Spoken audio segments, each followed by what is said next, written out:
Day in my life as a first time mom dito sa Amerika. Hello mga mi, today is super busy kasi gumagawa ko ng sandwiches.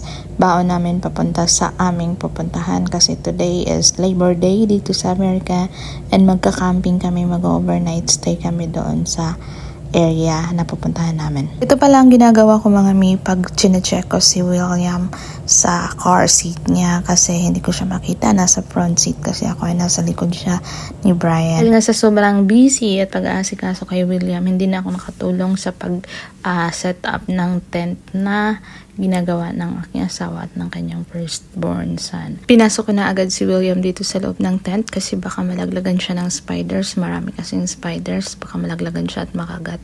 Kaya nag-iingat na lang. At saka baka malaglagan siya ng pine cone. Malalaki din yun. Umalis pala si Kano at ang kanyang anak kasi naghanap sila ng firewood na gagamitin namin later o mamayang gabi kasi malamig dito. Dahil nga holiday, maraming nagka-camp di kalayuan sa amin.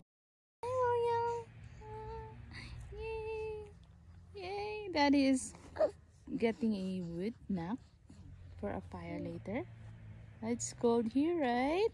Ito pala yung anak mo, hindi pa nga naka-ready sa camera, tumatawa na agad. Hi! Hi, baby! Hi! Hi! Hi, big baby! Hi, big boy! Hi, big boy! Ito pala yung first time na camping namin ni William na overnight. And dito sa area na to is super lamig. Hindi ko po kaya. Siguro nasa mga 60 or 70 degrees Fahrenheit yung lamig dito. Pero yung lamig niya talaga super, nanginginig talaga yung tuhod ko sa lamig. Buti naman na kaya ni William. Venomous. It's fairly young too. Hold it. But, yeah, you can touch it. Touch it.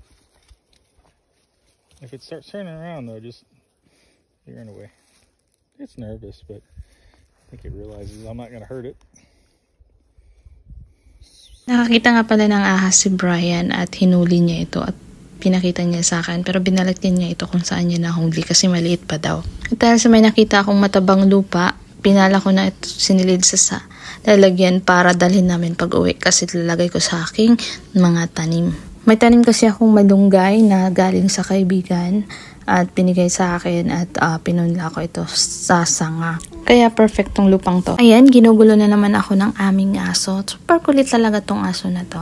Wala ko nag-aano ng lupa, si Kano naman is nagpuputol ng mga patay na puno dahil para sa aming fire mamaya. Malamig kasi dito kaya kailangan namin ng fire. Kami nagkukwentuhan sa harap ng fire na kinarga ni Kano si William and buti naman nakayanan ni William yung lamig. At dahil sa nga madalian at hindi kami nakapag-plan ng camping na ito, simpleng salo-salo lang ang aming hinanda. At dahil nasa gitna kami ng bundok, walang signal dito kahit man lang ilaw ng mga kuryente o kung anumang kabahayan.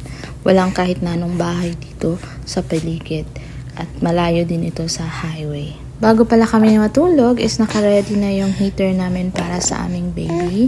Kasi baka hindi niya makayanan yung lamig mamaya. Dito ko na lang tatapusin ang aming video kasi palubat na yung phone ko at hindi na ako makapag-record later. Thank you for watching.